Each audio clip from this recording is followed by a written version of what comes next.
Hello आणि नमस्कार विद्यार्थी मित्रांनो.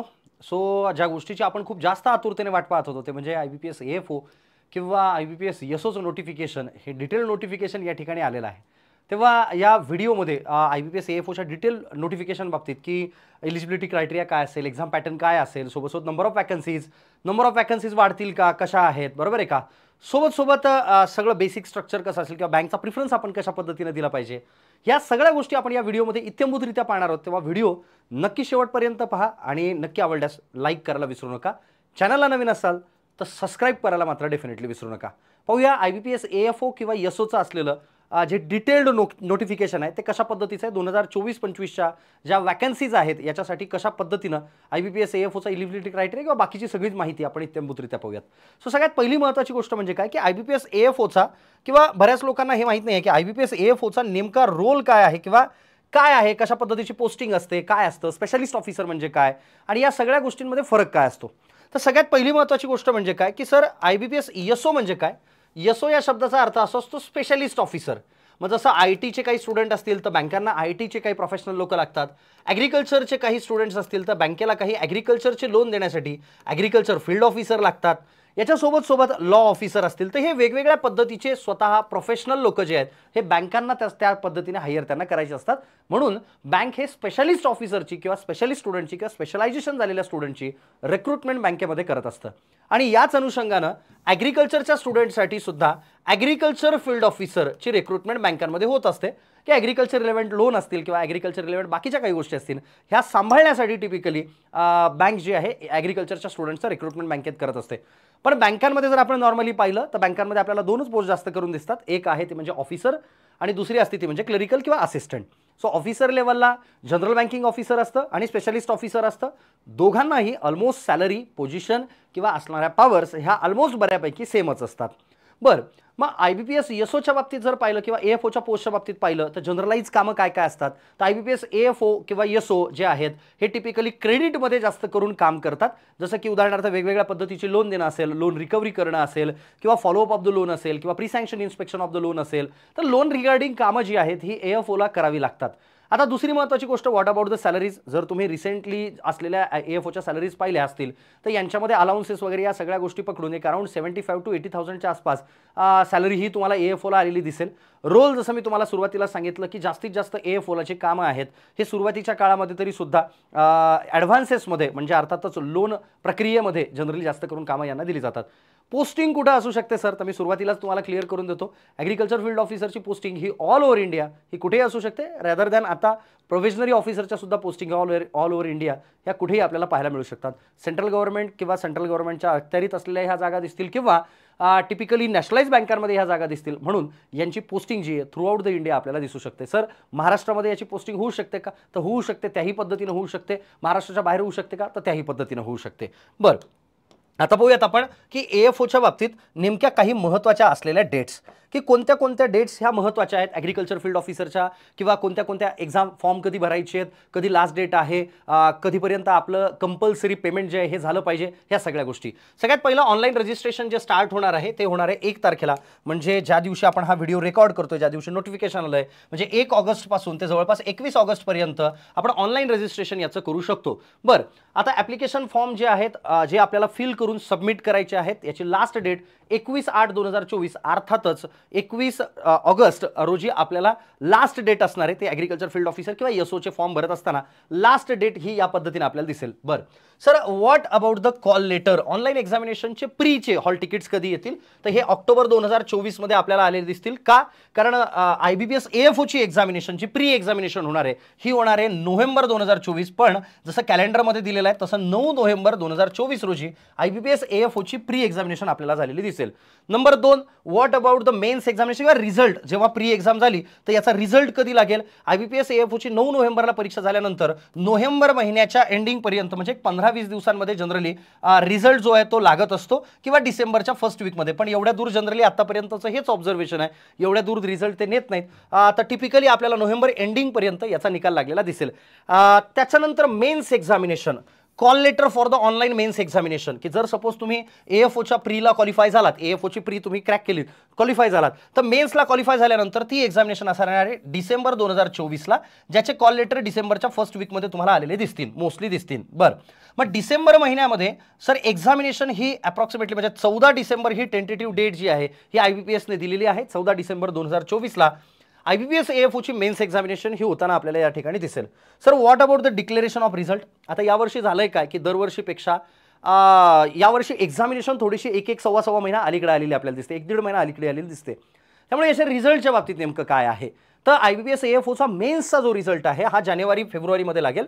आणि ॲज एक्सपेक्टेड की बाकीचं शेड्यूल कुठेही त्यांनी बदललेलं नाही आहे, फेब्रुवारीच्या एंडिंगला किंवा मार्चच्या पहिल्या आठवड्यामध्ये आपले इंटरव्ह्यू होतील आणि जसा दरवर्षीप्रमाणे निकाल लागतो तसाच 1 एप्रिलला फायनल रिझल्ट हा IBPS AFOचा आपल्या हातामध्ये येणार आहे.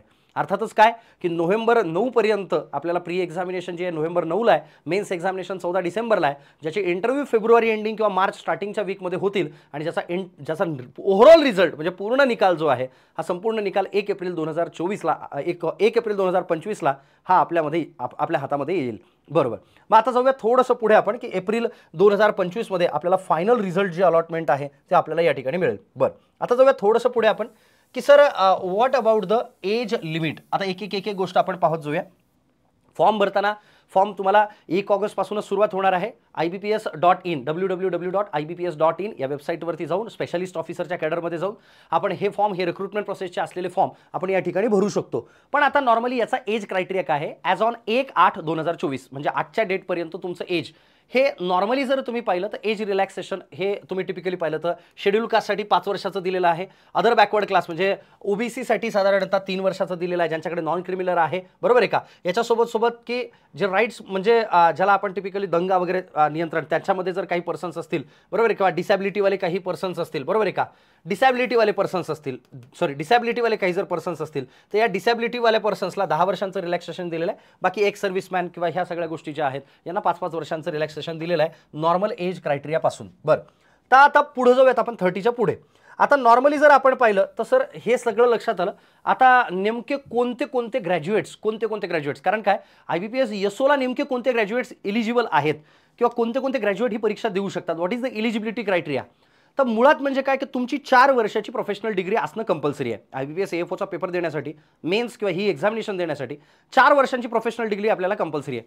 मग 4 इयर्स डिग्री कशामध्ये, ॲग्रिकल्चर, BSc ॲग्रिकल्चर ऑनर्स असू शकतं, BSc हॉर्टिकल्चर असू शकतं, BSc ॲनिमल हजबंडरीवाल्या स्टुडंट्सला सुद्धा 4 वर्षांची ज्यांची प्रोफेशनल डिग्री झालेली आहे, BSc वेटरनरी सायन्सवाले स्टुडंट देऊ शकतात, डेअरी सायन्सवाले देऊ शकतात, फिशरी सायन्सवाले, पायसिकल्चरवाले विद्यार्थी देऊ शकतात, ॲग्रिकल्चरल मार्केटिंग आणि कॉपरेशन यामध्ये डिग्री झालेले विद्यार्थी देऊ शकतात, कॉपरेशन अँड बँकिंगवाले विद्यार्थी देऊ शकतात, ॲग्रो फॉरेस्ट्रीमध्ये किंवा फॉरेस्ट्रीमध्ये किंवा agricultural biotechnology, BTech biotechnology, food science, agriculture business management म्हणजे ABM, food technology, dairy technology, agriculture engineering, सेरिकल्चरमध्ये ज्यांची डिग्री झाली, फिशरीमध्ये डिग्री झाली, ॲग्रिकल्चर इंजिनिअरिंगमध्ये ज्यांची डिग्री झाली, या सगळ्या लोकांना ही परीक्षा देता येणार आहे. अजून एक महत्त्वाची गोष्ट, काही विद्यार्थ्यांची डिग्री ही मुक्त विद्यापीठातून त्यांनी 4 वर्षाची डिग्री BSc ॲग्रिकल्चरची मुक्त विद्यापीठातून जरी पूर्ण केलेली असेल तरी सुद्धा हे विद्यार्थी या परीक्षेला इलिजिबल आहेत. So this is all about the eligibility criteria.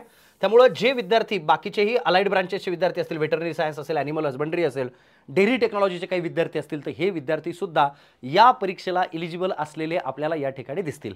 बरं, आता जाऊया थोडंसं पुढे आपण की सर याच्यासोबत आता सांगा किंवा what about the CIBIL and credit history, ज्याच्या बाबतीत खूप जास्त विद्यार्थी सध्या चर्चा करतात की सर क्रेडिट हिस्ट्री किंवा सिबिलचा काही किस्सा आहे का. तर at the time of selection जर रिस्पेक्टेड ब्रांचनी किंवा रिस्पेक्टेड बँकेने की त्या बँकेने जर असं म्हटलं की नाही आम्हाला, जसं आता युजली या बाबतीत आग्रह किंवा अट्टहास हा युजली असतो तो म्हणजे स्टेट बँक ऑफ इंडियाचा जास्त करून, पण बाकीच्या नॅशनलाइज बँका ज्या आहेत तर या नॅशनलाइज बँकांनी आतापर्यंत तरी क्रेडिट हिस्ट्री एवढ्या जास्त प्रमाणात चेक केलेली नाही आहे, पण होतावीपर्यंत त्यावेळेस तुमचा सिबिल स्कोअर किंवा क्रेडिट हिस्ट्री ही क्लिअर असावी, बस एवढंच मेन्शन करण्यात आलेलं आहे. सो पुढे जाऊयात आपण थोडंसं ज्या लोकांचं बँकेत अजून अकाउंटच नाही आहे, आता असं तर युजली कोणी नाही राहिलेलं आजकाल, पण नाहीच आहे, अशा लोकांच्या क्रेडिट हिस्ट्रीला काही प्रॉब्लेम नाही अशा पद्धतीने सुद्धा दिलेला आहे. आता जाऊया पुढे आपण की ॲप्लिकेशन आणि कशा पद्धतीचे चार्जेस आहेत, ॲप्लिकेशन कसं करायचं आहे, काय करायचं आहे. एक सिंपल आहे www.ibps.in या वेबसाईटवरती आपल्याला जायचं आहे आणि गेल्यानंतर ॲप्लिकेशन फॉर्म जे स्पेशलिस्ट ऑफिसर आहे तिथे गेल्यानंतर यसोमध्ये गेल्यानंतर ॲप्लिकेशन फॉर्म पहिल्यांदा क्लिक केल्यानंतर त्या ठिकाणी आपल्याला रजिस्ट्रेशन करायचं आहे. एक गोष्ट लक्षात ठेवा, रजिस्ट्रेशन करताना तुमचा मोबाईल नंबर आणि ईमेल आय डी ह्या गोष्टी टाकत असताना ह्या व्यवस्थित पद्धतीने टाकाव्यात, जेणेकरून तुम्हाला येणारे क्रेडेन्शियल हे व्यवस्थित ठिकाणी सेव्ह करून ठेवावेत. म्हणजे ज्यावेळेस तुम्हाला हॉल तिकीट येईल त्यावेळेस त्यांची गरज तुम्हाला ज्यावेळेस लागेल त्यावेळेस ते वेळेवर जर नाही सापडले तर मग अडचण वाटते. म्हणून टिपिकली सांगतोय की बाबा तुमच्या असलेले जे काही रजिस्ट्रेशन आहे हे पहिल्यांदा रजिस्ट्रेशन करायचं आहे आणि ते रजिस्ट्रेशन नॉमिनल रजिस्ट्रेशन केल्यानंतर मग आपल्याला फॉर्म पुढे फिल करायचा आहे. बरं, आता जाऊया पुढे आपण. आता फॉर्म फिल करत असताना अजून एक महत्त्वाची गोष्ट ती म्हणजे do you have a computer knowledge किंवा do you have a computer operational knowledge. Do you have म्हणजे तिथं कम्प्युटर सर्टिफिकेट लागेल का, कम्प्युटरची डिग्री आहे का तुमच्याकडे. तर लिहित असताना नॉर्मली ज्या विद्यार्थ्यांकडे MSCITचं सर्टिफिकेट आहे अशा विद्यार्थ्यांनी तिथे टाकत असताना फॉर्म फिल करत असताना तिथे सिंपल टाकायचं do you have computer operation knowledge, yes. Do you have the certificate, yes. ज्यांच्याकडे MSCIT आहे त्यांनी. ज्यांच्याकडे MSCITचं सर्टिफिकेट नाही अशा लोकांनी do you have computer operation knowledge, yes करायचं आणि कधी तर इन द स्कूल किंवा इन द कॉलेज असं त्याला क्लिक करायचं, जेणेकरून त्याला वेगळं सर्टिफिकेट लागणार नाही. ते हे गोष्ट लक्षात ठेवायची. पुढे जाऊया आपण किंवा सर नेमकी फी स्ट्रक्चर काय असणार आहे, कशा पद्धतीने असणार आहे. तर including GST, SC ST PWD candidate जे आहेत यांना 175 रुपये आणि बाकीच्या सगळ्या लोकांना हे नॉर्मली 850 रुपये फीस या ठिकाणी IBPSने आकारलेली आहे. आता जाऊया पुढं आणि हे भरत असताना 1/8/2024 ते 21/8/2024च्या दरम्यानच आपल्याला फॉर्म भरायचा आहे. आता जाऊया what about the exam pattern की सर IBPS EFOचा किंवा YSOचा एक्झाम पॅटर्न नेमका कसा असतो. 3 टप्प्यामध्ये परीक्षा झालेली दिसते, कारण ऑफिसर लेवल एक्झामिनेशन आहे, प्री एक्झामिनेशन जी ऑब्व्हियसली क्वालिफाईंग आहे, मेन्स एक्झामिनेशन आणि इंटरव्ह्यू. या 3 गोष्टींपैकी मेन्स आणि इंटरव्ह्यू या 2 गोष्टींवरून तुमचं फायनल सिलेक्शन होत असतं. एक्झाम पॅटर्न एक्झॅक्टली कसा असतो सर, प्री कसं असते, मेन्स कसं आणि आफ्टर दॅट इंटरव्ह्यू कसं, तर याच्या बाबतीत सांगतो. बघा, सगळ्यात पहिल्यांदा आहे प्री एक्झामिनेशन. तर प्री एक्झामिनेशनमध्ये आपण पाहतो 3 वेगवेगळे सब्जेक्ट आपल्याला दिसतात. इंग्लिश आहे, रिझनिंग आहे आणि क्वांटिटेटिव्ह ॲप्टिट्यूड आहे. म्हणजे क्वांट रिझनिंग इंग्लिश आपल्याला दिसतं. इंग्लिशला जवळपास नंबर ऑफ क्वेश्चन 50 आणि मार्क्स असतात 25. त्याच्यानंतर रिझनिंगला नंबर ऑफ क्वेश्चन 50, मार्क्स असतात 50 आणि क्वांटिटेटिव्ह ॲप्टिट्यूडला 50 क्वेश्चन 50 मार्क. आता याला ओव्हरऑल 125 मार्काचा पेपर आपल्याला 125 मार्काचा पेपर आपल्याला दिसतो, ज्याच्यामध्ये नंबर ऑफ क्वेश्चन हे 150 असतात. बरं सर, टाइम पिरियड किती असतो. सेक्शनल टाइम जरी पाहिला आपण किंवा याला जर नॉर्मली पाहिलं तर इंग्लिशला 40 मिनिटं, रिझनिंगला 40 मिनिटं आणि क्वांटला 40 मिनिटं अशा पद्धतीनं तुम्हाला टाइम दिला जातो. ओव्हरऑल तुम्हाला जो टाइम मिळतो तो आहे 2 तासाचा. 2 तासाच्या टाईममध्ये तुम्हाला नंबर ऑफ 150 क्वेश्चन सोडवायचे आहेत, ज्याला मार्क्स आहेत 125. प्री एक्झामिनेशन ही फक्त क्वालिफाईंग एक्झामिनेशन आहे. क्वालिफाईंग इन द सेन्स कसं की ज्याला कोणाला समजा उदाहरणार्थ एखाद्या विद्यार्थ्याला 100 मार्क पडले, एखाद्या विद्यार्थ्याला समजा आपण कन्सिडर करू की 60 मार्क पडलेत, तर याच्यापैकी तो विद्यार्थी, एक गोष्ट लक्षात घ्या की जर सपोज कट ऑफ लागला 41चा उदाहरण सांगतोय मी, तर त्या विद्यार्थ्याला ओव्हरऑल 41 मार्क पडायला पाहिजेत. आलं लक्षात. आणि त्याचा सेक्शनल कट ऑफ सुद्धा क्लिअर झाला पाहिजे. म्हणजे क्वांटचा सेक्शनल कट ऑफ वेगळा लागतो, इंग्लिशचा सेक्शनल कट ऑफ वेगळा लागतो, त्याच्यानंतर रिझनिंगचा सेक्शनल कट ऑफ वेगळा लागतो. म्हणजे काय, या 3ही विषयांमध्ये मिनिमम क्वालिफाईंग मार्क आपल्याला घेणं गरजेचं आहे आणि ओव्हरऑल क्वालिफाईंग मार्क सुद्धा आपल्याला घेणं गरजेचं आहे. म्हणजे या ठिकाणी आपल्याला सेक्शनल कट ऑफ सुद्धा क्लिअर करावा लागेल आणि ओव्हरऑल कट ऑफ सुद्धा क्लिअर करावा लागेल. त्यावेळेस आपण मेन्ससाठी फक्त क्वालिफाय होऊ. असलेल्या प्री एक्झामिनेशनचा स्कोर हा फायनल सिलेक्शनमध्ये कन्सिडर केला जात नाही. ही गोष्ट प्रामुख्याने लक्षात ठेवा की प्रीमध्ये तुमचा असलेला स्कोर हा फक्त क्वालिफाईंग आहे, तो फायनल सिलेक्शनमध्ये कन्सिडर केला जात नाही. आता बघूया आपण what about the mains examination. Mains examination agriculture स्टुडंट्सला ही नॉर्मली असते 60 क्वेश्चन 60 मार्क्स आणि याच्यासोबत वेळ असतो 45 मिनिटांचा. प्रोफेशनल नॉलेजमध्ये तुम्हाला बाकीचे सगळे विषय जसं ॲग्रॉनॉमी, सॉइल सायन्स, हॉर्टिकल्चर, फिशरी या सगळ्या विषयांना मिळून तुम्हाला 4 वर्षाच्या 4 वेगवेगळ्या असलेल्या डिग्री या सगळ्यांचा विषय कंबाईन करून तुम्हाला 60 प्रश्न 60 मार्क आणि 45 मिनिटांचा वेळ या ठिकाणी दिलेला असतो. दोन्ही परीक्षांमध्ये निगेटिव्ह मार्किंग आहे का, तर आहे. प्रीमध्ये निगेटिव्ह मार्किंग आहे, मेन्समध्ये सुद्धा निगेटिव्ह मार्किंग आहे 0.25 मार्कांची. बरोबर. चला जाऊया पुढे. जर तुम्ही प्री क्वालिफाय झालात तर मेन्सला इलिजिबल होता, मेन्स क्वालिफाय झालात त्याच्यानंतर तुम्ही इंटरव्ह्यूला इलिजिबल होता. इंटरव्ह्यू दिल्यानंतर मेन्सचे आलेले टोटल मार्क त्याचे 80% मार्क्स आणि इंटरव्ह्यूचे आलेला स्कोर त्याचे 20% मार्क्स असं ओव्हरऑल तुमच्या मार्क्सचं कॅल्क्युलेशन केलं जातं आणि त्याच्यानंतर तुम्ही कोणत्या बँकेला प्रिफरन्स दिलाय याच्यानुसार तुम्हाला बँक अलॉट केल्या जाते. मी पुन्हा सांगतोय, प्री एक्झामिनेशनला क्वांट रिझनिंग इंग्लिश असतं जे क्वालिफाईंग आहे, मेन्स एक्झामिनेशन ही जी आहे ही टिपिकली ज्याच्यावरती तुम्हाला जेवढे मार्क्स पडले, जेवढा स्कोर आला त्याचे 80% मार्क्स, नंतर इंटरव्ह्यू दिला, इंटरव्ह्यूचे 20% मार्क्स, असं ओव्हरऑल मेन्सचे 80%, इंटरव्ह्यूचे 20%, असं सगळं कॅल्क्युलेट करून त्यानंतर मग तुमचा फायनल स्कोर कॅल्क्युलेट होतो आणि तुम्ही दिलेल्या बँकेच्या प्रिफरन्सनुसार तुम्हाला बँका अलॉट केल्या जातात. सर मग प्री एक्झामिनेशन तेवढी महत्त्वाची नाही का? तर ऑब्व्हियसली तसं नाही आहे. प्री एक्झाम सुद्धा तेवढीच महत्त्वाची आहे जेवढी मेन्स एक्झामिनेशन महत्त्वाची आहे. का? कारण नंबर ऑफ वॅकन्सी ज्या वर्षी दिसताना मी पुढे गेल्यानंतर एक्सप्लेन करेल की कशा पद्धतीने ह्या असलेल्या प्री एक्झामिनेशनलाही तेवढंच महत्त्व आहे. पुढे गेल्यानंतर नंबर ऑफ वॅकन्सीजवरून मी तुम्हाला ते गणित समजावून सांगतो. काही लोकांचा हा प्रश्न असू शकतो की सर नंबर ऑफ वॅकन्सीज खूपच कमी आलेले आहेत का? कशा आलेल्या आहेत? या सगळ्या गोष्टींबाबतीत मी तुम्हाला पुढे बोलतो. येऊया आता वॅकन्सीजवरती. आता बँकांमध्ये ह्या वॅकन्सीज आलेल्या स्केल 1. बँकांमध्ये स्केल उलट्या असतात. म्हणजे ज्यावेळेस तुम्ही उलटे इन द सेन्स काय की तुम्ही ज्यावेळेस सिलेक्शन होतं त्यावेळेस तुम्ही ॲज अ स्केल 1 ऑफिसर काम करता, नंतर स्केल 2, स्केल 3 अशा पद्धतीनं तुमची स्केल वाढत जाते. तर ज्यावेळेस तुमचं बँकांमध्ये AFO म्हणून सिलेक्शन होतंय तर ती स्केल 1 ऑफिसरची पोस्ट आहे. आता यामध्ये नॉर्मली जर आपण पाहिलं तर सध्या 2च बँकांनी वॅकन्सीज स्वतःच्या दर्शवलेल्या आहेत. आता बरेच विद्यार्थ्यांच्या डोक्यात हे प्रश्न चालू झालेले आहेत की बाबा वॅकन्सीज खूपच कमी झाल्यात का? मग अभ्यास करू का? अभ्यास करू नको का? सोडून देऊ का? फक्त जनरल बँकिंग करू का? मी नेमकं काय करू आता? मी आत्ता कुठं अजून तर MCRचा पण रिझल्ट आमचा लागलेला आहे पण फायनल अलॉटमेंट काही सुरू झालेलं नाही आहे. मग मी आता नेमकं काय करू? तर एक साधी गोष्ट सांगतो. नंबर ऑफ वॅकन्सीज ह्या दरवर्षी जर आपण पाहिल्या, म्हणजे याच्यानंतर मी तुम्हाला एक छोटंसं ॲनालिसिस सुद्धा दाखवेल की दरवर्षी येताना नंबर ऑफ वॅकन्सीज ज्या आहेत ह्या येताना थोड्याफार कमी दिसतात, पण ॲक्च्युअल वॅकन्सीज ज्यावेळेस भरल्या जातात त्या नंबर ऑफ वॅकन्सीज जास्त भरल्या जातात. नॉर्मली जर आपण पाहिलं तर 2च बँकांनी आतापर्यंत रिपोर्टिंग केलेलं आहे. या NRचा अर्थ काय आणि या झिरोचा अर्थ काय हे पण सांगतो. NRचा अर्थ काय? नॉर्मली जर आपण पाहिलं NRचा अर्थ की नॉट रिपोर्टेड, की यांनी अजून बँक ऑफ बडोदानी स्वतःच्या वॅकन्सीज डिक्लेअर्ड केलेल्या नाही आहेत. पण NRचा अर्थ काय? नॉट रिपोर्टेड, पण भविष्यामध्ये हे जागा देऊ शकतात. बँक ऑफ इंडिया 0 जागा दाखवल्यात, याचा अर्थ बँक ऑफ इंडियाच्या यावर्षी जागा येण्याचे चान्सेस हे ऑलमोस्ट निग्लिजिबल झालेले आहेत. की बँक ऑफ इंडियामध्ये ॲग्रिकल्चर फील्ड ऑफिसरच्या जागा, कारण त्यांनी स्पष्ट सांगितलेलं की नाही आम्हाला काही 0 जागा लागतील, आम्हाला नाही पाहिजेत जागा वॅकन्सीज. मग अशा कंडिशनमध्ये जर तुम्ही पाहिलं बँक ऑफ इंडियाने स्वतःच्या 0 जागा दर्शवलेल्या आहेत. जिथे NR लिहिलेलं आहे त्याचा अर्थ असतो नॉट रिपोर्टेड. भविष्यामध्ये यांना गरज पडली तशा पद्धतीने हे वॅकन्सीज वाढवू शकतात. की बँक ऑफ महाराष्ट्राचं असं म्हणणं आहे की सध्या आम्हाला कन्फर्म नाही आहे किंवा नंबर ऑफ वॅकन्सीज किती, पण भविष्यामध्ये आम्ही तुम्हाला सांगू. तुम्ही फक्त पहिल्यांदा IBPSला म्हटलं जातं की तुम्ही पहिल्यांदा एक्झाम कंडक्ट करून घ्या, आम्ही आमच्या नंबर ऑफ वॅकन्सीज आम्ही थोड्या डिक्लेअर नंतर करूयात. मग सांगण्याचं तात्पर्य काय? जिथे जिथे तुम्हाला बँक ऑफ बरोडा NR लिहिलेला आहे, बँक ऑफ महाराष्ट्र NR आहे, central bank of India NR आहे, इंडियन बँक NR लिहिलेला आहे, Punjab and Sind bank NR लिहिलेला आहे, बरोबर आहे का? युको बँकेचे आलेले आहेत आणि union bank of India NR लिहिलेला आहे. मग सांगण्याचं तात्पर्य काय? किंवा जर नॉर्मली तुम्ही पाहिलं, नॉर्मली ज्या ठिकाणी NR लिहिलेला आहे त्या ठिकाणी नंबर ऑफ वॅकन्सीज बँका उशिरा इंट्रोड्यूस करू शकतात. NRचा अर्थ त्या बँकांच्या जागा येणारच नाहीत अशातला भाग नाही, पण ज्या बँकांनी 0 वॅकन्सीज दाखवलेल्या आहेत या बँकांच्या वॅकन्सीज येण्याचे चान्सेस हे निग्लिजिबल कन्सिडर करू शकतो. पण बाकीच्या ज्यांनी NR दिलेले त्यांच्या वॅकन्सीज वाढू शकतात. मग सध्या फक्त 2च बँकांनी आपल्याला वॅकन्सीज दिलेल्या आहेत. ते म्हणजे कोणत्या कोणत्या? ह्या 2 बँका, पंजाब नॅशनल बँक आणि युको बँक. या 2 बँकांनी मिळून आपल्याला ओव्हरऑल वॅकन्सीज दिलेल्या दिसतात आणि या 2 बँकांच्या मिळून वॅकन्सीज आलेल्या 346. पण इफ म्हणजे तुम्ही जर व्यवस्थित बघाल मागच्या वेळेसपर्यंत आतापर्यंत झालेल्या सगळ्या गोष्टींचा ॲनालिसिस कराल तर तुम्हाला दिसेल की या नंबर ऑफ वॅकन्सीज डेफिनेटली वाढलेल्या तुम्हाला या ठिकाणी दिसतील. कारण काय? बऱ्याच बँकांनी अजून त्यांचं रिक्रुटमेंट जाहीर केलेलं नाही आहे. जेव्हाही त्या बँका AFOचं रिक्रुटमेंट जाहीर करतील त्यावेळेस डेफिनेटली इथे जागा तुम्हाला वाढलेल्या दिसतील.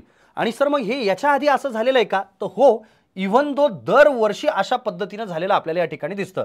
दरवर्षी इन द सेन्स कसं की नॉर्मली तुम्ही जर पाहिलं 2019 मध्ये 800 जागा आल्या होत्या, 1200 प्लस भरल्या गेल्या. 2020 मध्ये 600 जागा आल्या होत्या, 800 प्लस भरल्या गेल्यात. 2021 मध्ये 450 प्लस जागा आल्या होत्या, त्या सुद्धा जास्त भरल्या गेल्यात. 2022 मध्ये 884 जागा आल्या होत्या, त्या 1266 जागा जवळपास भरल्या गेल्यात. 1266 जागा म्हणजे नंबर ऑफ वॅकन्सीज दरवर्षी जेवढ्या येतात त्याच्यापेक्षा आता इथे बघा 2023 मध्ये 554 जागा आल्या होत्या, 994 जागा भरल्या गेल्यात. 554 जागा आल्या होत्या येताना, भरताना त्यांनी जवळपास 994 जागा ज्या आहेत त्या भरल्या गेलेल्या आहेत. मग सांगण्याचं तात्पर्य काय? येताना नंबर ऑफ वॅकन्सीज जरी आता कमी दिसत असतील तरी सुद्धा ह्या नंबर ऑफ वॅकन्सीज पुढे भविष्यामध्ये वाढलेल्या आपल्याला दिसतात.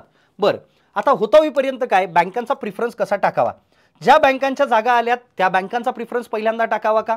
कारण बँकांचा प्रिफरन्स तुम्हाला कोणती बँक पाहिजे हे तुम्हाला विचारलं जातं की what is your preference about the bank. तुम्हाला जर मार्क चांगले पडलेत तर तुम्हाला बँकचा प्रिफरन्स कोणता पाहिजे. जर तुम्हाला मार्क खूप चांगले पडलेत तर तुम्ही जी बँक प्रिफरन्समध्ये पहिल्यांदा टाकली ती बँक तुम्हाला मिळू शकते. मग ॲज पर मी म्हणजे माझ्या as per my concern of view मी ज्या बँका आहेत ज्यांचा प्रिफरन्स आपण दिला पाहिजे अशा बँका मी तुम्हाला सांगतोय. आता पहिल्यांदा तर सगळ्यात पहिल्यांदा काम काय करायचं की ज्या बँकांच्या नंबर ऑफ वॅकन्सीज 0 आहेत त्या बँका सगळ्यात खाली नेऊन टाकायच्या. असंही आपण करू शकतो किंवा आपण जाऊ शकतो with help of the brand value. किंवा कोणत्या बँकांची ब्रँड व्हॅल्यू कशी आहे त्यानुसार आपण बँकांचा प्रिफरन्स टाकायचा आहे, कारण की कोणतीही बँक असो काम तर आपल्याला कुठेही करायचंच आहे. मग इन दॅट केस जर सपोज असं झालं ज्या बँकांच्या नंबर ऑफ वॅकन्सी नाही आहेत त्या बँकांना तुम्ही सगळ्यात खाली नेऊन टाकू शकता आणि रिमेनिंग बँकांचा क्रम मात्र तसाच ठेवायचा. जसं पंजाब नॅशनल बँक ही टॉपला ठेवायची, बँक ऑफ इंडिया वॅकन्सी झालेल्या नाही आहेत खाली टाकू शकता, त्याच्यानंतर बँक ऑफ बडोदा, त्याच्यानंतर bank of Maharashtra, UCO bank, union bank of India, Canara bank, central bank of India, Punjab and Sind bank, Indian bank, Indian overseas bank, या पद्धतीने तुम्ही बँकांचा प्रिफरन्स देऊ शकता. हा आम्ही आमच्या लेवलवरती काढलेला बँकांचा प्रिफरन्स आहे की याच्यानुसार म्हणजे वरच्या बँका जर तुम्ही पासाल तर थोड्याशा ब्रँड वाईज आपण त्यांना कन्सिडर, सगळ्या बँका तशा सारख्याच आहेत, पगार सगळीकडे सारखेच आहेत, अलाउन्सेस सगळीकडे सारखेच आहेत, पण त्यातल्या त्यात ज्या ब्रँड बँक कन्सिडर केल्या जातात त्या ब्रँड बँकनुसार तुम्हाला या ठिकाणी बँकांचे प्रिफरन्स दिलेले आहेत. बरोबर. तर सांगण्याचं तात्पर्य काय, यानुसार किंवा तुमच्या इच्छेनुसार तुम्ही थोड्याफार या व्हॅरी जरी केल्यात तरीही त्याला काहीही हरकत नाही. बँक प्रिफरन्स थोडाफार व्हॅरी जरी झाला तरी काय हरकत नाही. काही लोक विद्यार्थ्यांच्या नंतर फोन येतात, सर बँकांचा प्रिफरन्स माझा खूपच उलटसुलट झाला, आता काय करू. बरोबर आहे का. ऐवजी सुरुवातीलाच काळजी घेऊन व्यवस्थित फॉर्म भरा. बरं, आता सगळ्यात महत्त्वाची गोष्ट म्हणजे काय, किंवा सर हे तर आम्हाला कळलं, वॅकन्सीज कळाल्यात, बँकांचा प्रिफरन्स कळाला आहे, नंबर ऑफ वॅकन्सीज वाढतील की नाही वाढतील हे सुद्धा कळालं आहे. आता व्हॉट अबाउट द डॉक्युमेंट्स, काय काय डॉक्युमेंट्स लागतात. सगळ्यात पहिली महत्त्वाची गोष्ट तर नंबर ऑफ डॉक्युमेंट्सच्या बाबतीत पहिल्यांदा लक्षात ठेवा की आपल्याला सगळ्यात पहिली महत्त्वाची गोष्ट म्हणजे काय की तुमची कॅटेगरी किंवा कास्ट कोणती येते. कारण काय, याच्या आधी आलेला अनुभव मी तुम्हाला सांगतोय, एका विद्यार्थ्याची कॅटेगरी ही ओपनमधून येत असताना अनफॉर्च्युनेटली त्यानं ओबीसीतून फॉर्म भरला होता आणि मग सगळ्यात शेवटी फायनल सिलेक्शन झाल्यावरती कळाला आरआरबीमध्ये की नाही चालत का, तर ती कॅटेगरी ओबीसीमध्ये येत नाही, ती ओपनमध्ये येते. मग अशा कंडिशनमध्ये पहिल्यांदा तुमची कॅटेगरी जी आहे ही सेंट्रल गव्हर्नमेंटमध्ये कोणत्या कॅटेगरीत बसते पहिल्यांदा ते पाहणे. If you are belonging to the OBC category, OBC, तर पहिल्यांदा सर आत्ताच माझ्याकडे सर्टिफिकेट असणं अपेक्षित आहे का, तर नाही. तुम्हाला लागणारे सर्वच्या सर्व डॉक्युमेंट्स हे at the time of interview लागतात, एवढं मात्र लक्षात ठेवा. आत्ता कुठलेही डॉक्युमेंट लागत नाहीत, पण ते डॉक्युमेंट निघतात का याची खातरजमा केल्यानंतरच तुम्ही तो फॉर्म त्या कॅटेगरीमधून भरावा. म्हणजे सर फॉर्म भरताना ओबीसी कॅटेगरीतून माझ्याकडे सेंट्रल ओबीसी सर्टिफिकेट लागेल का, तर हो. स्टेट गव्हर्नमेंटचं ओबीसी सर्टिफिकेट चालत नाही, सेंट्रल ओबीसी सर्टिफिकेट लागतं ज्याच्यामध्येच नॉन क्रिमिलियर इन्क्लुडेड असतं. सेंट्रल ओबीसी सर्टिफिकेटमध्येच नॉन क्रिमिलियर इन्क्लुडेड असतं. त्यामुळे फॉर्म भरत असताना पहिल्यांदा हे कन्फर्म करून घ्या की आपलं सेंट्रल ओबीसी निघतं का नाही निघत का, ह्या सगळ्या गोष्टी पहिल्यांदा कन्फर्म करून घ्या, नंतर फॉर्म भरणे. म्हणजे आपल्या असलेल्या कास्टनुसार ते सर्टिफिकेट मिळतं का हे कन्फर्म करून नंतर त्या कॅटेगरीतून आपण फॉर्म भरणे. Number 2, common doubt. कॉमन डाऊटमध्ये दुसरी महत्त्वाची गोष्ट काय की विद्यार्थी ज्यावेळेस एएफओचा फॉर्म भरतात, ही दरवर्षी झालेल्या ह्या चुका आपल्याला दिसतात. साईन करत असताना जनरली विद्यार्थी फॉर्म भरताना बरेच विद्यार्थी मोबाईलवरून फॉर्म भरतात. असं करू नका. एखाद्या चांगल्या लॅपटॉपवरून किंवा कॅफेवरून तुम्ही व्यवस्थित फॉर्म भरावा, तेही स्वतः तिथे बसून फॉर्म भरावा. का, सर कॅफेवाल्याने चुकवलं, नेट कॅफेवाल्याने चुकवलं, he is not the responsible person. उद्या काहीही चुकलं तुम्ही नेट कॅफेवाल्याला जबाबदार धरू शकत नाही. He is not a responsible person, you are the responsible person for your all the documentation and all the your form responsibilities, किंवा ज्या काही फॉर्मच्या रिस्पॉन्सिबिलिटी आहेत त्याच्यासाठी तुम्ही जबाबदार आहेत. मग बरेच लोक काय करतात, फोटो काढतात, मोबाईलवर स्कॅन करतात आणि फॉर्म भरतात. आता होतं काय बऱ्याच वेळा की हे व्यवस्थित अपलोड होत नाही आणि ज्या पिक्सलमध्ये अपलोड व्हायचं त्या पिक्सलमध्ये होत नाही. शक्यतोवर जेवढं शक्य आहे तेवढ्या सगळ्या लोकांनी फॉर्म हा नेट कॅफे किंवा कम्प्युटरवरून किंवा लॅपटॉपवरून भरावा. दुसरी महत्त्वाची गोष्ट, साईनच्या जागी साईन अपलोड झाली आहे का, त्याच्यानंतर फोटोच्या जागी फोटो अपलोड झाला आहे का, क्रॉस झालं तर काही होईल का. क्रॉस होऊ देऊ नका, कारण बरेच विद्यार्थी काय करतात, फॉर्म भरून टाकतात आणि सगळ्यात शेवटी सगळं चुकलं फी पेड करतात, चुकलं पुन्हा फॉर्म भरा असं करतात. तर असं करू नका. कृपया फॉर्म भरतानाच व्यवस्थित विचारपूर्वक फॉर्म भरावा. मग करताना काय, फोटोच्या जागी फोटो अपलोड झाला आहे का, साईनच्या जागी साईन अपलोड झाली आहे का, फॉर्म भरताना नावाची स्पेलिंग कुठं चुकतायत का, कास्ट कुठं चुकतीये का, या सगळ्या गोष्टी तिथं टाकायच्या आहेत व्यवस्थित पद्धतीने. की सर फॉर्म चुकला नाही आहे व्यवस्थित पद्धतीने अशा पद्धतीने, कारण सगळ्यात शेवटी एकदा ओव्हरव्ह्यू येतो, त्याच्यात एकदा चेक करून घ्यायचं. आता सांगण्याचं तात्पर्य काय, नंबर 1 डॉक्युमेंटेशन तुमच्याकडे व्यवस्थित पद्धतीने असावं. दुसरी गोष्ट, 10वी किंवा 12वीच्या मार्कशीटनुसारच म्हणजे तुमचे जे नाव आहेत तर ते नाव टाकत असताना नाव, मिडल नेम आणि सरनेम अशा पद्धतीने टाकावं. साईन आणि फोटोग्राफ बरोबर जिथं साईन अपलोड करायची तिथं साईन अपलोड करावी. साईन फार गिचिड केलेली नसावी. ब्लॅक पेनने साईन व्यवस्थित करणं गरजेचं आहे, किंवा ब्लू पेननं तुम्ही केली तरी चालते. साईन व्यवस्थित करणं गरजेचं आहे आणि साईन मोकळी सुटसुटीत करायची, मोकळी आणि सुटसुटीत करायची. फोटोग्राफ फार चित्रविचित्र नसावा, हाफ असा नसावा, समोर पाहिलेला असावा. तर हे व्यवस्थित फोटोच्या जागी फोटो, साईनच्या जागी साईन अपलोड करावी. खूप जास्त छोटी साईन अपलोड झाली आहे का एकदा प्रिंट मारून वाटल्यास पाहून घ्यायचं, किंवा हा पाहायचं खूप छोटीशी साईन दिसते का, तसं दिसत असेल तर साईन मोठी करणं गरजेचं आहे. लक्षात ठेवा, खूप छोटी साईन असेल तर थोडा प्रॉब्लेम येतो. हँड रिटन डिक्लेरेशन तुम्हाला जसं दिलेलं आहे, सर मी मागच्या पेपरचं हँड रिटन डिक्लेरेशन धरलं होतं तसं घेतलं तसंच अपलोड केलं नाही. फ्रेशमध्ये हँड डिक्लेरेशन लिहा आणि लिहून ते मग अपलोड करा. तुम्हाला हँड रिटन डिक्लेरेशन अपलोड करावं लागतं ते. कुठं मिळतं सर हे? तिथंच फॉर्ममध्येच मिळतं. What about the final year student? याच्या बाबतीत खूप जास्त प्रश्न आहेत सकाळपासूनच, की फायनल इयर स्टुडंट इलिजिबल आहेत का, फायनल इयर स्टुडंट इलिजिबल आहेत का? तर बाळांनो, final year student are not eligible for the IBPS AFO examination. Agri MPSC किंवा बाकीच्या परीक्षांना ते इलिजिबल असू शकतात, पण AFOच्या परीक्षेला फायनल इयर स्टुडंट हे इलिजिबल नाही आहेत. पुढं तुमची जे काही क्रेडेन्शियल असतील, म्हणजे तुमचा जो ईमेल ID आहे, तुमचा जो पासवर्ड आहे, जो मोबाईल नंबर आहे, हा सेव्ह करून ठेवा. सेव्ह करून ठेवा किंवा त्याची एक प्रिंट मारून ठेवा. हे याच्यासाठी की नंतर हे क्रेडेन्शियल आठवत नाहीत. मग याच्यासोबत सोबत रिव्ह्यू ऑफ द फॉर्म, तुम्हाला जेव्हा फॉर्म सबमिट करायचा आहे त्याच्या आधी एकदा पूर्ण फॉर्म बघा, रिव्ह्यू घ्या, की अच्छा ओके मी नाव बरोबर लिहिलं आहे, स्पेलिंग बरोबर आहे, माझे डॉक्युमेंट अपलोड झालेले आहेत, साईन अपलोड झालेली आहे, फोटोच्या जागी फोटो अपलोड झालेली आहे, कास्ट व्यवस्थित पडलेली आहे, ईमेल ID बरोबर आहे, मोबाईल नंबर बरोबर आहे. बरेच विद्यार्थी ईमेल ID टाकताना जीमेलचं स्पेलिंग चुकवतात. GMAIL हा स्पेलिंग पडतो आणि मग ईमेलच येत नाही शेवटपर्यंत, कारण ईमेल ID चुकतो. बाकी सगळं तर बरोबर आहे सर, पण जीमेलचं स्पेलिंग चुकवतात, GMAIL टाकून देतात, बरोबर आहे का? किंवा GAMIL असं टाकून देतात काहीतरी. ते स्पेलिंग व्यवस्थित करून घ्या, ते स्पेलिंग व्यवस्थित पहा, जीमेलचं स्पेलिंग व्यवस्थित टाका, बरोबर आहे का? GMAIL किंवा काही लोक टाकताना GMAIL असं टाकतात, तर ते स्पेलिंग माझं म्हणणं आहे की व्यवस्थित करा जीमेलचं स्पेलिंग, कारण हा प्रॉब्लेम गेल्या वर्षी ऑलमोस्टच पोरांनी केला होता, आपल्या ॲग्रिकल्चरच्या पोरात होतं एखादं मागं पुढं. त्याच्यानंतर लास्ट डेट 21 तारीख शेवटची आहे. मग मी वाट पाहत बसतो आणि सगळ्यात शेवटच्या दिवशी मी फॉर्म भरतो. असं करू नका, कारण सगळ्यात शेवटी सर्व्हरचा प्रॉब्लेम येऊ शकतो, पेमेंटचा इश्यू येऊ शकतो. त्यामुळे इन बिटवीन एक 4-5 ऑगस्टपर्यंत आपले फॉर्म आपण भरून टाकायचे आहेत, त्याच्या पलीकडे जास्त काळ लागू द्यायचा नाही. तर हे सोडून सुद्धा तुम्हाला काही इत्यंभूत माहिती लागली असेल तर तुम्ही डेफिनेटली कॉल करू शकता आणि विचारू शकता, चालेल. सो होप सो तुम्हाला नोटिफिकेशन पूर्ण व्यवस्थित कळालं असेल. पेजला नवीन असाल तर लाईक करायला विसरू नका, फॉलो करायला विसरू नका. Wish you all the best for your examination. लवकरच IBPS AFOची स्ट्रॅटेजी काय असायला पाहिजे याचा एक नवीन व्हिडिओ या यूट्यूब चॅनलवरती मी लवकरच घेऊन येईल. All the best. Thank you so much.